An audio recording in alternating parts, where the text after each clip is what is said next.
tengan cada uno de ustedes lo mejor de este día.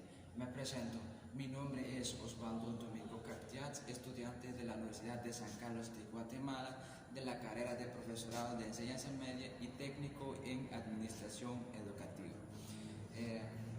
Acá lo que voy a hacer es presentar los temas que yo he planificado para que pueda trabajar con alumnos de nivel medio, porque bien que se sabe que por la situación del coronavirus, así que nosotros nos toca presentar nuestro tema a través de estos videos. Entonces acá encontramos el primer tema, el texto narrativo. Como bien sabemos que existen un montón de tipos de textos, pero lo que vamos a ver ahorita es el texto narrativo. El texto narrativo dice acá que cuenta historias reales o imaginarias. Entonces, un texto narrativo es donde narra o cuenta acontecimientos importantes sobre el pasado o sobre el presente o sobre el futuro también. Y entonces acá encontramos los elementos más importantes de un texto narrativo, empezando con el narrador. El narrador, ¿por qué es muy importante el narrador en un texto narrativo? Porque es la persona que narra todo lo que va sucediendo o todo lo que va pasando en una historia. Que podemos encontrar tres narradores, que podría ser el protagonista, el que va narrando y también va actuando, el omnisciente. Es la persona que lo sabe todo y va narrando la historia. También un narrador podría ser un testigo. ¿Cómo es eso? Un narrador podría ser un testigo, porque hay una diferencia entre esos tres. El testigo no sabe realmente cómo es la historia, sino que todo lo que va observando es lo que va narrando. No lo sabe todo, por eso es un testigo. También encontramos acá el espacio. El espacio es el lugar donde sucede o donde es que se está contando la historia, o dónde fue que pasó, el lugar en donde se está sucediendo todo. Entonces el tiempo, que en una historia podrían tratarse de un pasado, de un futuro o de un presente. Entonces los personajes que actúan en una historia o en un texto narrativo, aparecen personajes principales, secundarias, y se dividen en protagonistas y antagonistas. Para que ustedes lo puedan entender bien, acá los protagonistas en una historia que son las personas buenas, antagonistas que podrían ser las personas malas, los que actúan en contra de los protagonistas. También acá encontramos la acción. La acción en un texto narrativo, siempre existe una acción. ¿Cómo es que está sucediendo lo que se va relatando, o cómo es que se está haciendo, tal como lo están narrando, así actúan los personajes. También acá encontramos lo que es la estructura de un texto narrativo. El planteamiento es donde ahí se presentan todos los personajes y el tema o la historia del que se trata, se presentan todos, y en nudo es donde ahí entra la acción, en donde podríamos decir que encuentran problemas, que van actuando de diferentes maneras, ahí donde participan todos los personajes. El desenlace al final es cuando logran buscarle una solución al problema o la historia del que se está narrando. Entonces, la actividad de aprendizaje que realizaría con los alumnos es que ellos investiguen cuáles son los tipos de textos narrativos, como también les haría el favor a que ellos opinaran ¿qué saben de este tema? ¿O conocen ellos algún texto narrativo que podrían compartir en un salón de clase? Y de esta manera yo los evaluaría con un cuestionario, realizaría para ver qué es lo que ellos aprendieron sobre este tema. Así que nos vemos en la siguiente. De esta manera doy seguimiento en la presentación del siguiente tema. Como bien en el primer video vimos lo que es el texto narrativo, ahora vamos a ver lo que es el texto lírico. Entonces, el texto lírico dice que un texto lírico es donde el autor expresa sus sentimientos, sus pensamientos, estado de ánimo o vivencias.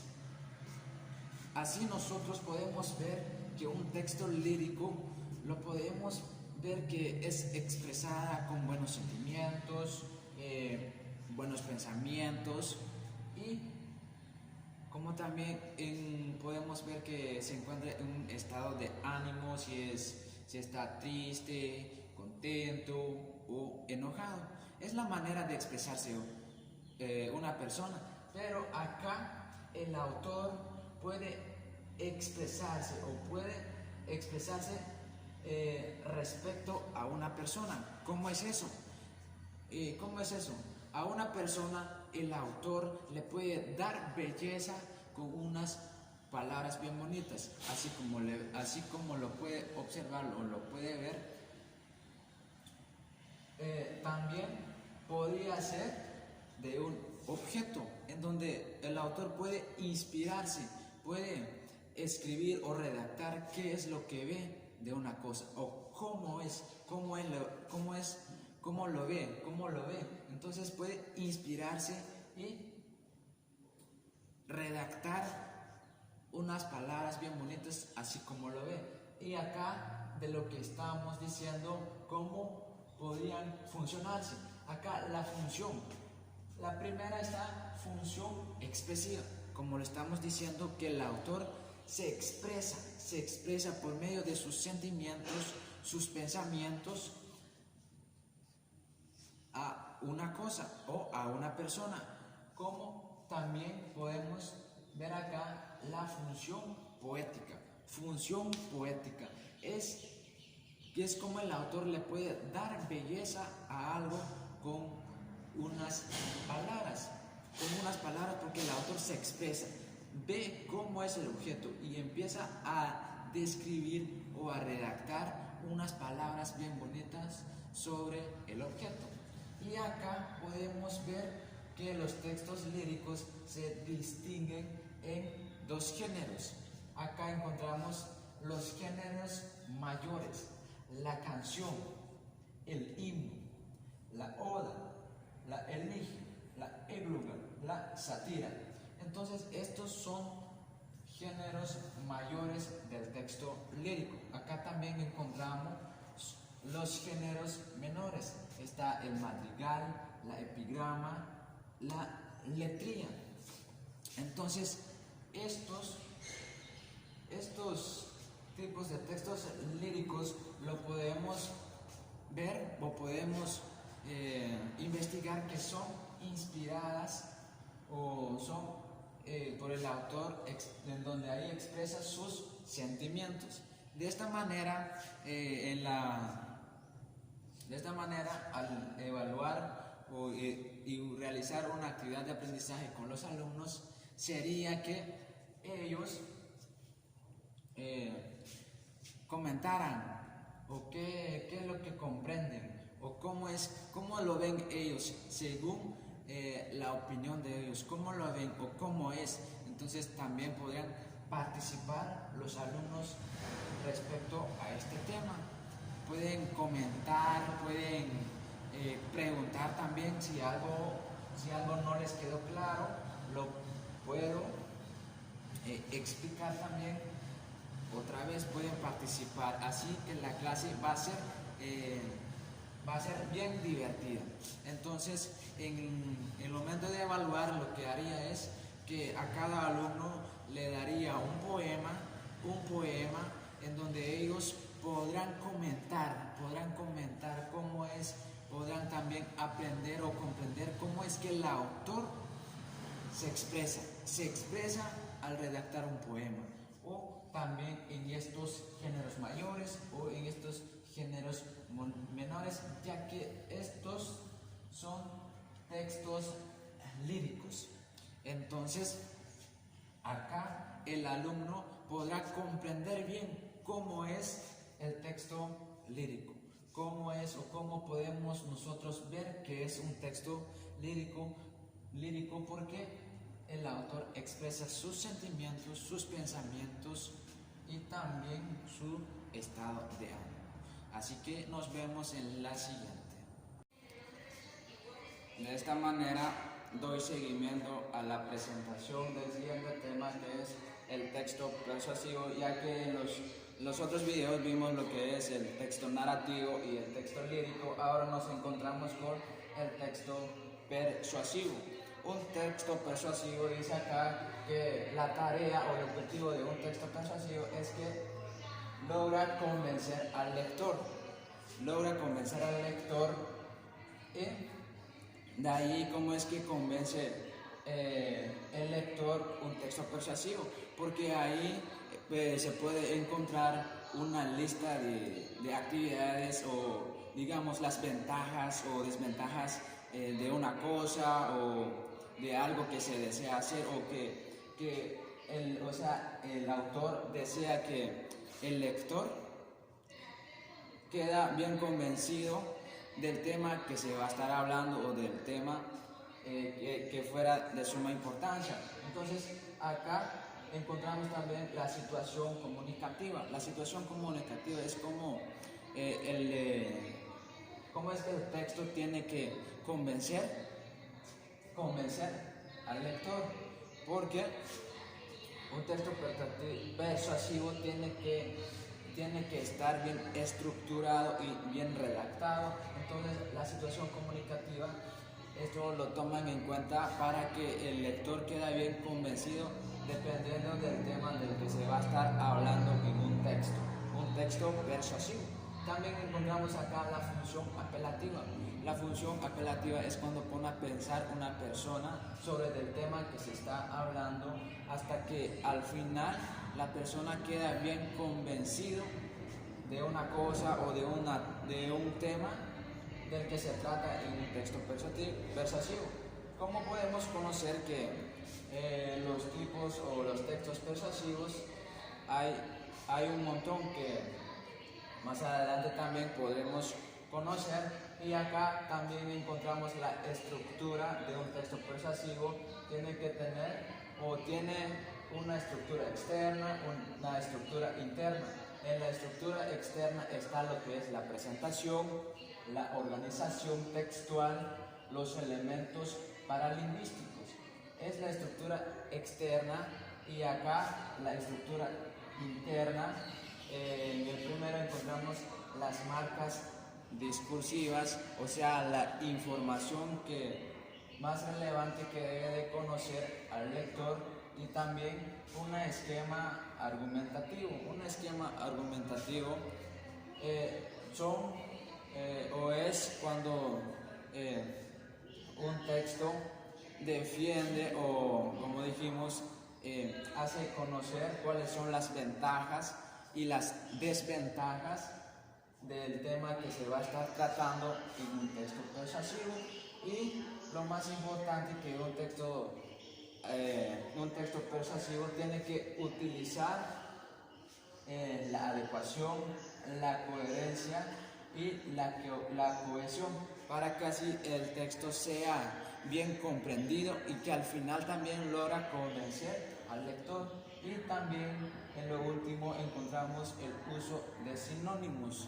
En un texto persuasivo no tiene que repetir varias veces una sola palabra, sino tiene que utilizar los sinónimos para que así el texto sea o que llame mucho la atención, y que al final también, como dijimos, que logra o que pueda lograr convencer al lector. Y acá encontramos las características de un texto persuasivo. Acá encontramos la tesis, los argumentos y la conclusión. Estas son las características de un texto persuasivo.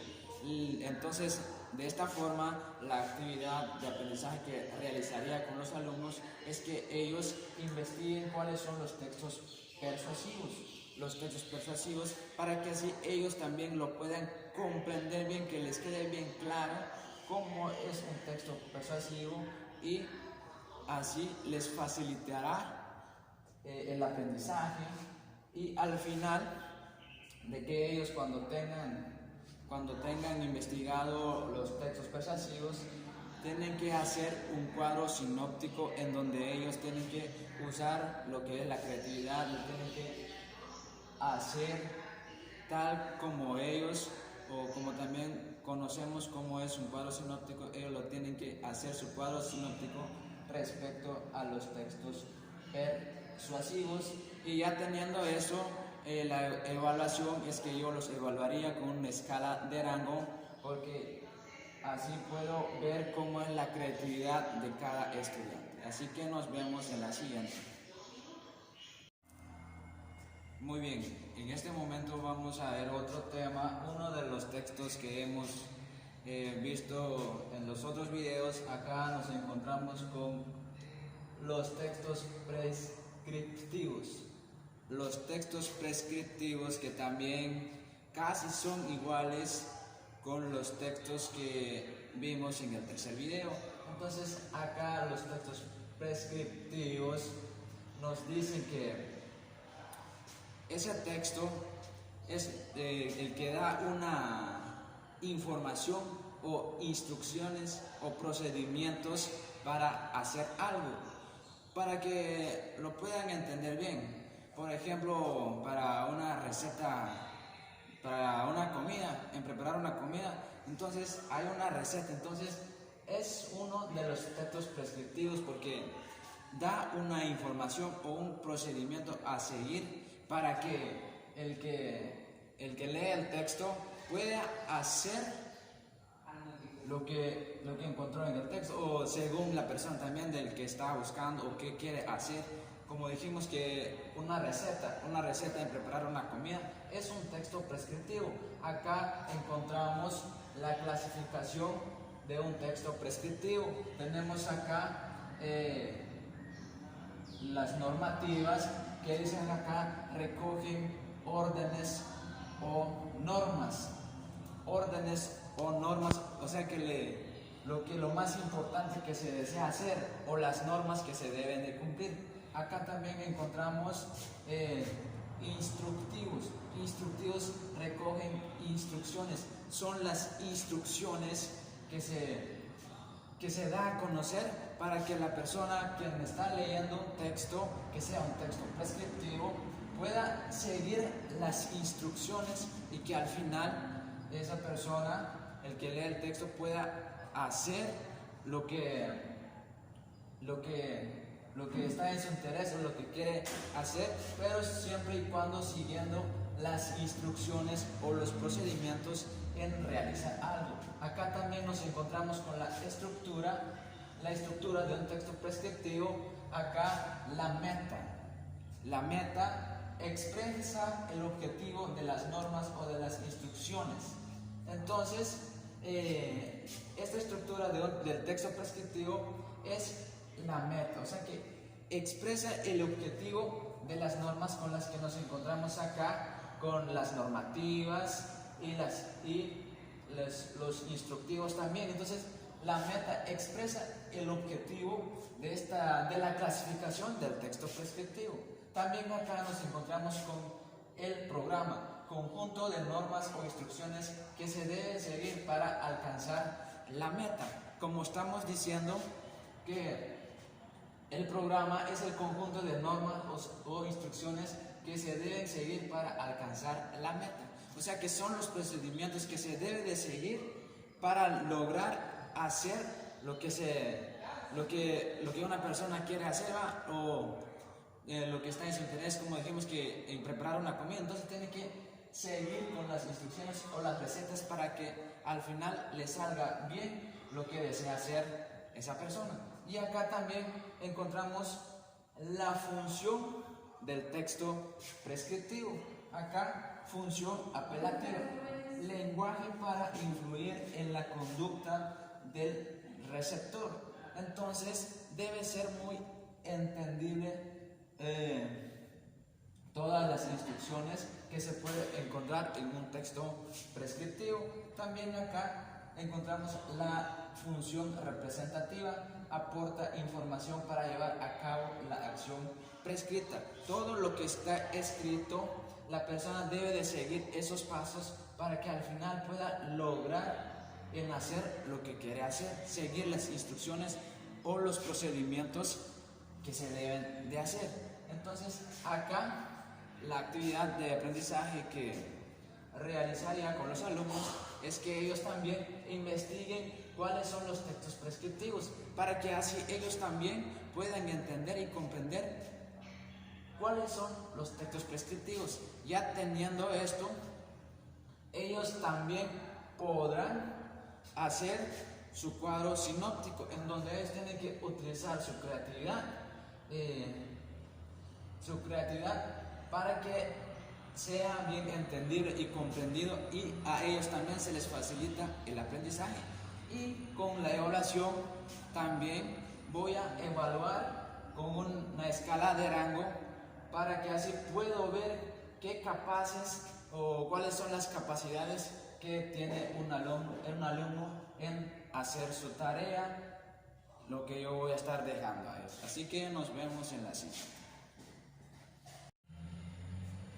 De esta manera doy seguimiento en la presentación del siguiente tema, que son los textos digitales. Como bien en los otros videos ya les he presentado los otros tipos de textos, pero en este momento vamos a ver lo que son los textos digitales. Los textos digitales son aquellos textos que están escritos y difundidos en el ambiente digital, que tienen la finalidad de informar y comunicar por todo el mundo. Esto significa que lo podemos encontrar donde quiera que nosotros estemos, en cualquier lugar que nosotros donde estemos viviendo, lo podemos encontrar, ya que lo podemos buscar por medio del internet. Por medio del internet podemos encontrar los textos digitales, y ya que esto también nos facilita a nosotros en comprender o profundizar sobre un tema. Entonces acá los presento unas características de los textos digitales. Acá encontramos la personalización, porque un texto digital siempre trae quién es el autor, o de qué tema se va a tratar, o cuál es el problema que se va a tratar en un texto digital. Acá también encontramos la conectividad. ¿Por qué? Porque por medio de la internet podemos encontrar los textos digitales, y ahí podemos encontrar varios tipos de textos que tienen informaciones que nosotros necesitamos conocer y comprender también. Entonces acá encontramos otra característica del texto digital, que es la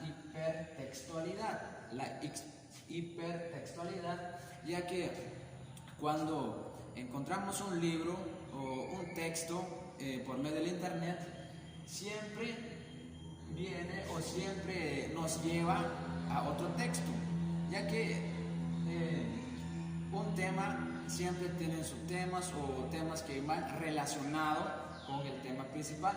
Un texto, como ven, la hipertextualidad nos lleva a otro texto en el que, si nosotros tenemos mucho interés en conocer, entonces lo podemos abrir también ese texto.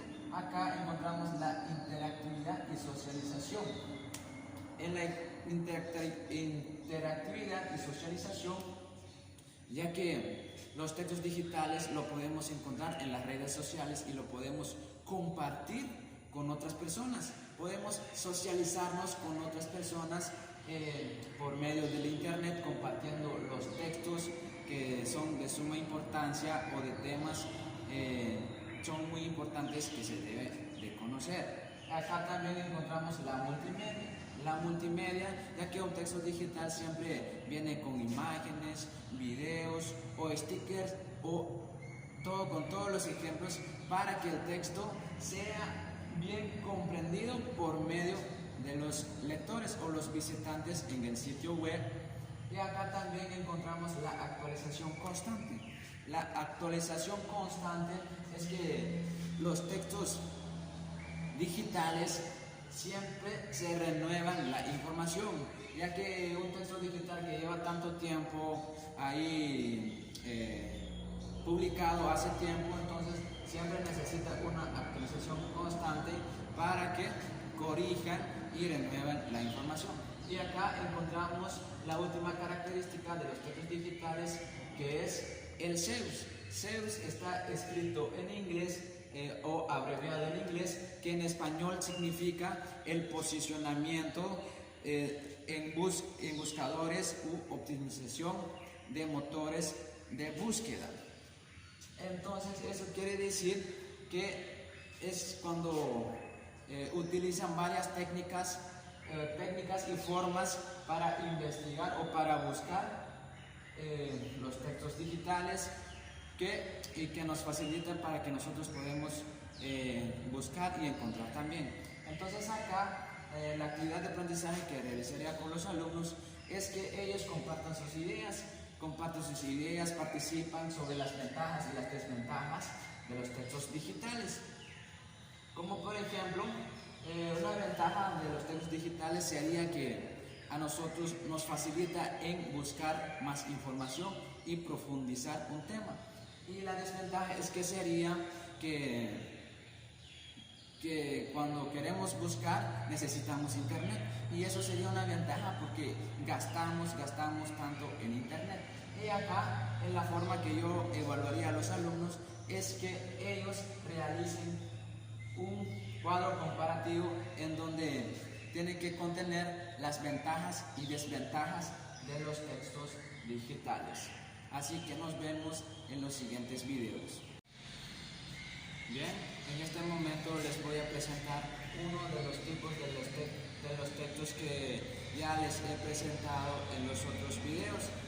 Acá nos encontramos con un texto multimodal. ¿Qué es un texto multimodal? Es aquel medio de comunicación que busca construir y transferir por medio de la combinación de diversos recursos semióticos.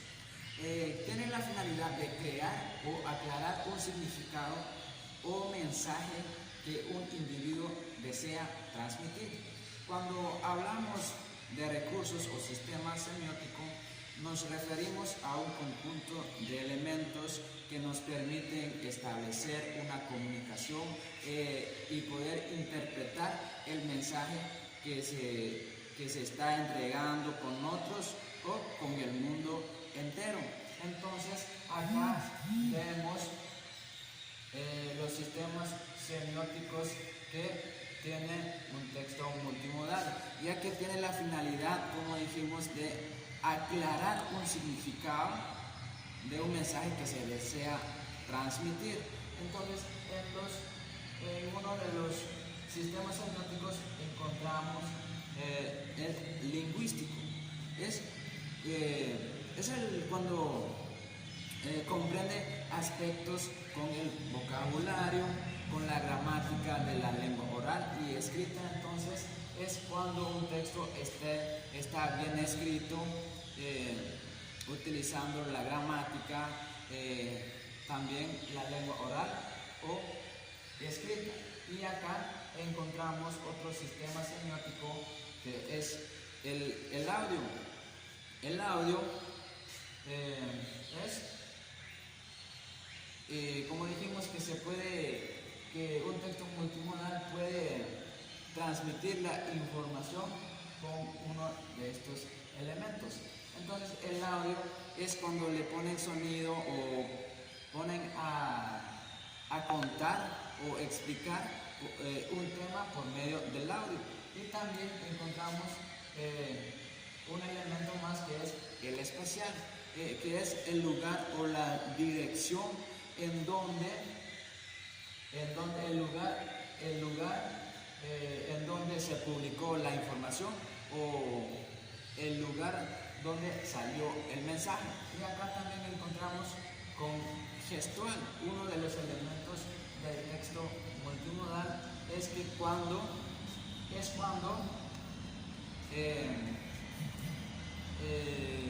hacen o la comunicación por medio de gestos, como también qué tal si así las personas les puede facilitar o comprender la información que se desea transmitir de un texto multimodal. Acá también encontramos el visual, otro elemento del texto multimodal, el visual. Es cuando utilizan las imágenes o los ejemplos para que el texto o la información que se está transmitiendo lo puedan entender y comprender a qué se refiere la información, si es importante o no es importante, pero para que le den importancia tienen que usar estos elementos para un texto multimodal. Entonces acá también tienen varias ventajas o desventajas también en el momento de buscar o encontrar un texto multimodal. Entonces la actividad que tendrían que realizar los alumnos es que ellos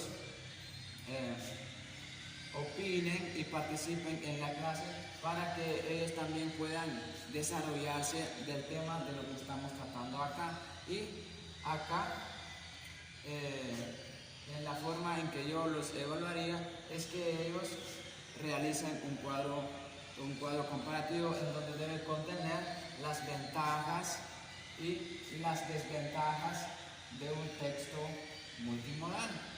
Entonces acá, como bien ya les presenté los otros tipos de textos y que en esto es el último en que les presento en este video, y espero que a todos ustedes les haya gustado o como también hayan comprendido de lo que yo les he presentado en estos videos.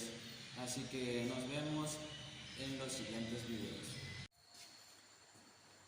Bien, en este nuevo video les voy a presentar nuevos temas aparte de lo que estuvimos viendo en los otros videos en donde les presenté los textos, los tipos de textos como ustedes lo vieron que yo les he presentado. Entonces acá en este nuevo video voy a presentar las formas y funciones de las palabras. En esto voy a presentar tres temas o tres formas y funciones de las palabras, pero empezando con los pronombres. Los pronombres, ¿qué son los pronombres? Son aquellas palabras que se usan para señalar o hacer referencia a términos que ya han sido nombrados en una oración o ya comprendidos por el hablante o el escucha. Entonces, los pronombres, acá encontramos varios pronombres que también les voy a explicar qué son o cómo son. Entonces acá nos encontramos con los pronombres personales. Los pronombres personales son aquellos que se utilizan para sustituir a un sujeto que ha sido omitido en una oración. Y nos encontramos con los ejemplos acá: yo, tú, él, ella, usted, nosotros, vosotros, ellas, ustedes. Son los pronombres personales. Y acá también nos encontramos con los pronombres posesivos. Pronombres posesivos son aquellos que indican la pertenencia. Acá dice mío, tuyo, suyo, vuestro y nuestro. Entonces, en el otro encontramos los pronombres indefinidos. ¿Qué son los pronombres indefinidos? Son aquellos que aluden a personas o cosas o que expresan alguna noción que pueda cuantificar o que tenga una cantidad. Entonces acá encontramos los ejemplos de una, alguna, nada, poco, escaso, mucha, demasiado, toda, otro, varios, tanto, alguien, nadie, cualquiera, quien quiera, tal, demás, bastante. Estos son los pronombres indefinidos y vamos a ver uno de los pronombres demostrativos que hacen referencia o enseña de qué se está hablando o de qué se está tratando en una oración. Entonces acá encontramos los ejemplos. Dice este, esa, aquella. Cabe señalar a la persona o un objeto del que se quiera hablar. Y también acá encontramos los pronombres de números. Los pronombres de números son aquellas palabras que definen la cantidad. La cantidad, acá encontramos los cardinales, ordinales, partitivos, múltiplos y distributivos que hacen la referencia de la cantidad.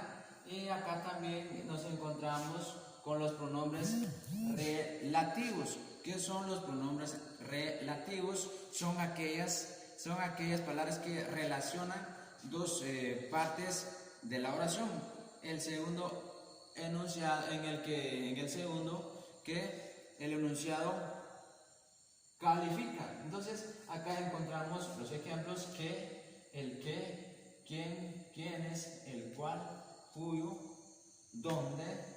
Y por lo último nos encontramos con los pronombres de interrogativos. Son aquellas palabras que formulan una interrogación que cabe, o sea, en cualquier momento nosotros podemos hacer una pregunta que vamos a darle uso a estas palabras. Por ejemplo, qué, quién, quiénes, cuál, cuáles, cuánto, cuántos y cuántos. Entonces acá la actividad de aprendizaje que realizaría con los alumnos es que yo les daría un texto en donde ellos tienen que identificar cuáles son los pronombres, cuáles son los adjetivos y los adverbios que en los siguientes videos también les voy a presentar.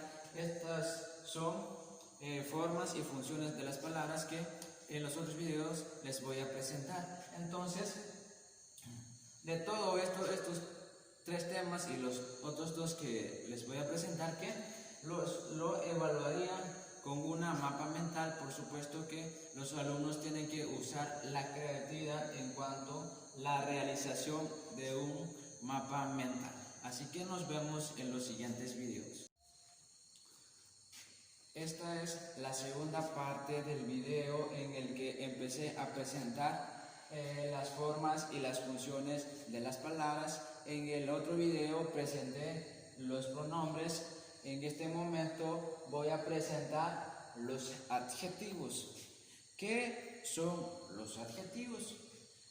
Los adjetivos son aquellas palabras que califican al sustantivo, diciendo algo de él, para complementarlo, para complementar una oración, se tiene que añadir una información.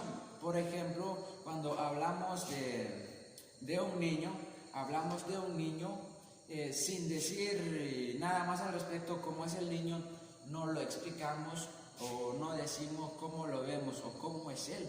Entonces, lo que hace el adjetivo es decir algo, tiene que calificar al sustantivo, en este caso el niño, ¿cómo es el niño? ¿Cómo es el niño? Entonces vamos a decir que el niño es lindo, el niño es hermoso o el niño es bonito. Entonces ya ahí está el adjetivo, ya está calificando al adjetivo y ya está diciendo cómo es el niño.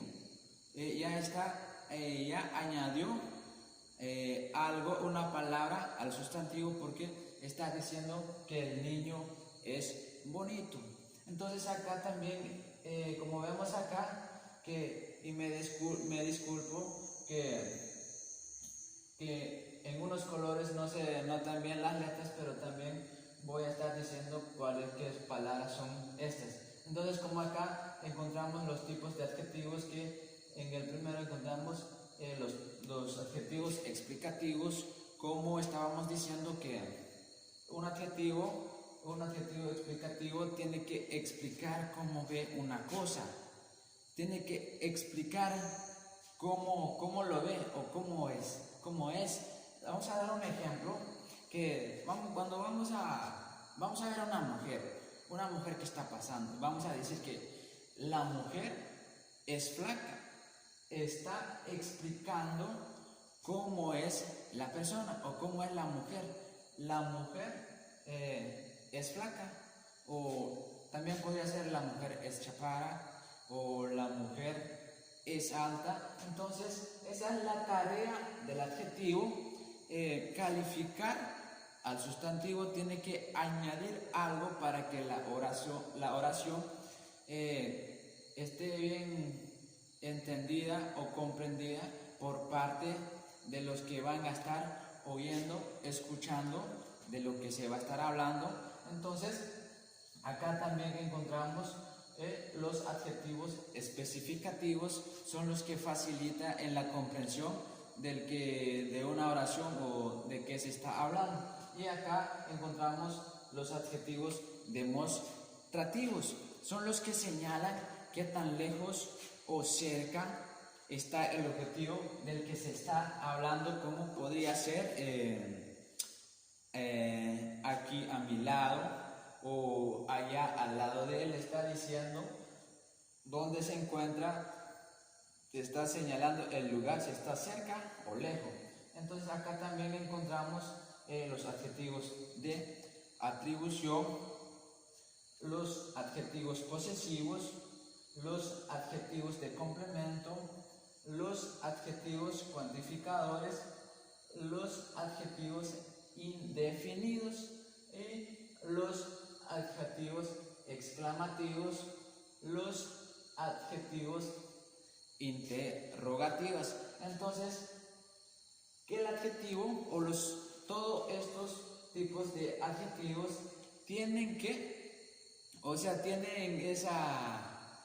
esa tarea de definir a un sustantivo, ya que podría ir delante del sustantivo o después del sustantivo, con tal de que la oración sea bien comprendida y que explica cómo es la cosa o cómo es el objeto del que se está hablando, o podría ser de una cosa, un objeto, como también podría ser de una persona. Entonces esa es la tarea de los adjetivos, calificar a los sustantivos.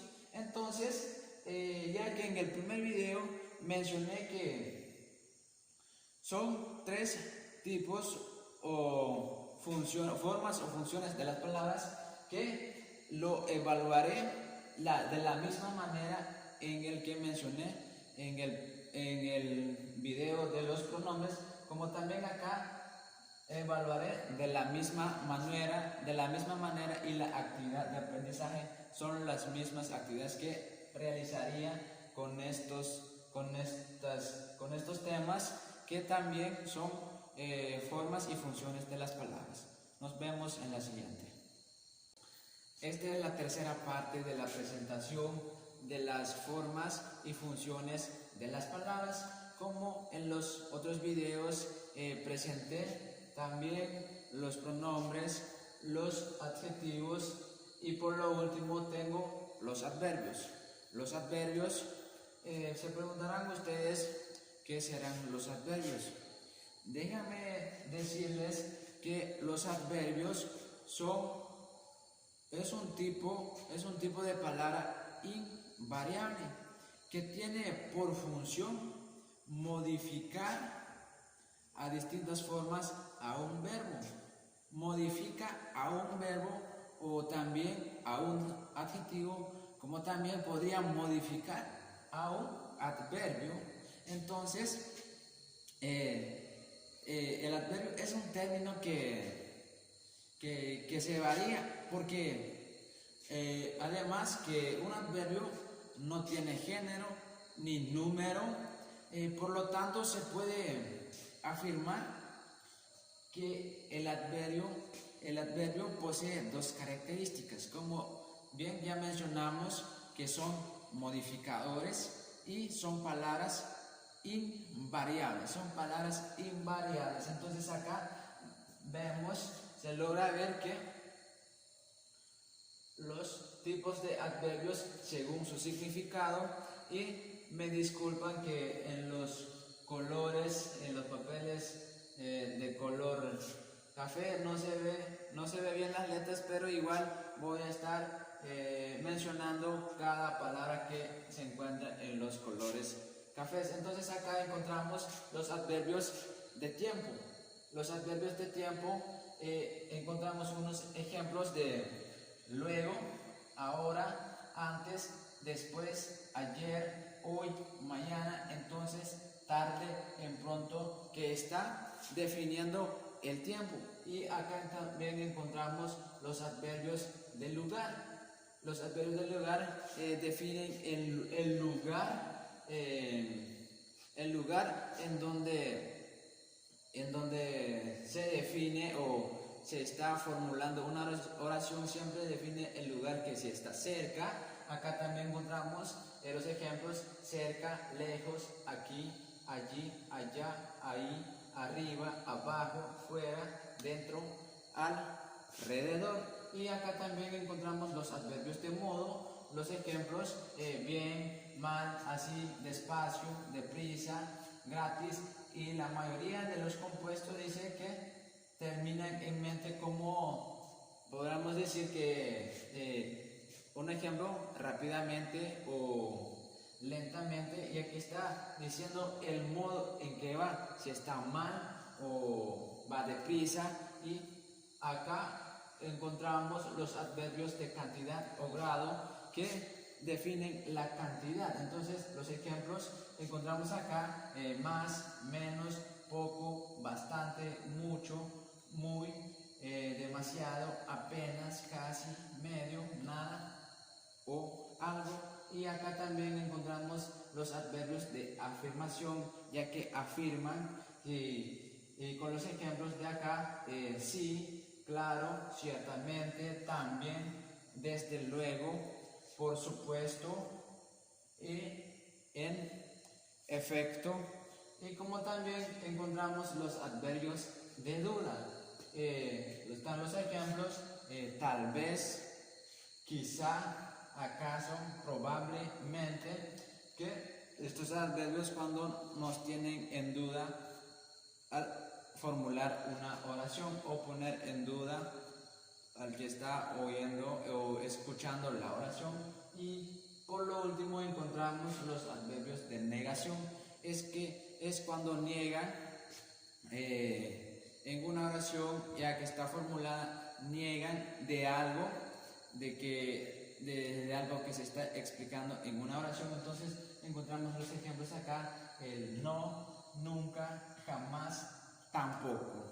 Entonces, terminando con la presentación de los adverbios, dije que en el primer video de las formas y funciones de las palabras, dije que estos tres temas, los pronombres, los adjetivos y los adverbios, la actividad que realizaría o que les daría que los alumnos hicieran es que yo les daría un texto en donde ellos tienen que identificar cuáles son los pronombres, los adjetivos y los adverbios para que ellos también vayan entendiendo muy bien cuáles son las formas y funciones de las palabras, y ya de esa manera yo los evaluaría con un mapa mental en donde ellos tienen que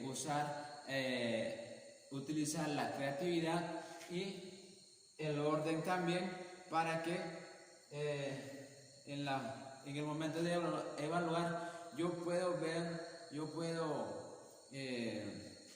descubrir cuánto o cómo es que el alumno logró aprender durante el curso. Y nos vemos en este video. Voy a presentar otro tema de las cuales también son muy importantes, que se debe de dar a conocer a los alumnos para que ellos tengan la idea cómo es una oración o cómo está formulada una oración. En este caso vamos a ver la oración principal, como también vamos a ver la oración secundaria y el nexo que hay entre la oración principal y la oración secundaria. Entonces, acá, aunque les digo que estos no solo es la parte de una oración, hay otras partes en el cual la oración también está formulada, pero por el momento vamos a saber cómo descubrir en una oración que ya está formulada, cómo buscarle cuál es la oración principal, o como también cuál es la oración secundaria y el nexo de la oración. Entonces, una oración principal es aquella parte de una oración compuesta que contiene el verbo conjugado y que rige a lo demás o lo que sigue después en una oración, a lo que sigue después. Entonces, la oración principal es el núcleo, es con que se empieza, o la idea principal con que se empieza a hablar de algo. Entonces, es el núcleo de la oración. Acá encontramos dos ejemplos de oraciones que ya están formuladas. Entonces, lo que vamos a hacer acá es ver y descubrir cuál es la oración principal, como también cuál es la oración secundaria y el nexo que hay entre las dos oraciones. Entonces, la oración principal, como ya mencionamos, que es el núcleo de la oración, y la oración secundaria son aquellas que dependen de otra oración, y en este caso sería la oración principal. O sea que la oración secundaria es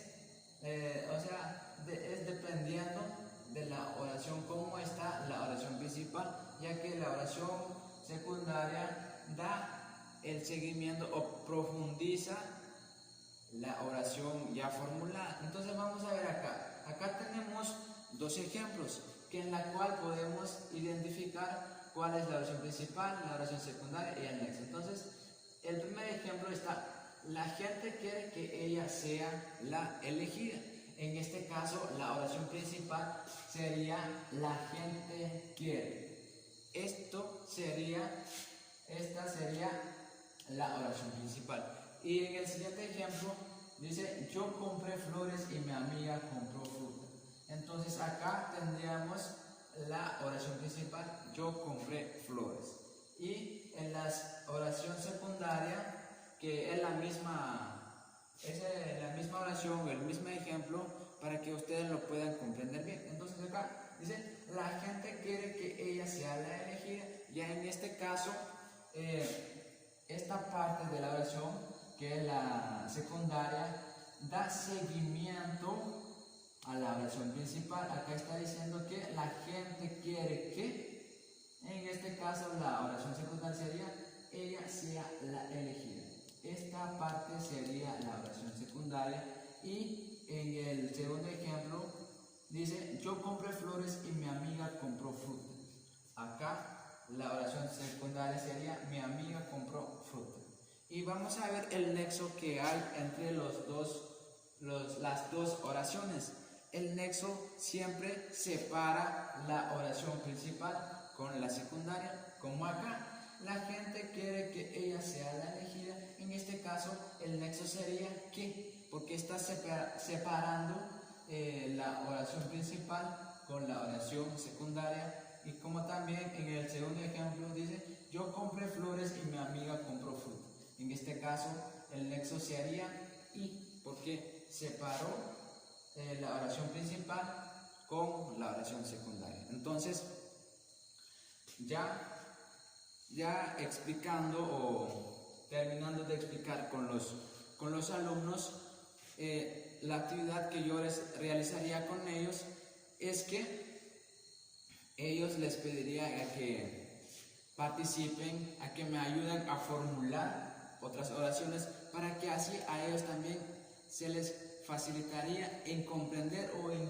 identificar y aprender cómo es una oración principal, cómo es una oración secundaria y el nexo entre las dos oraciones. Entonces, ya realizando la actividad de aprendizaje, la evaluación con lo que yo evaluaría a los alumnos es utilizando la técnica de las 3 Q. ¿Qué aprendí? ¿Qué no aprendí? ¿Y qué necesito aprender?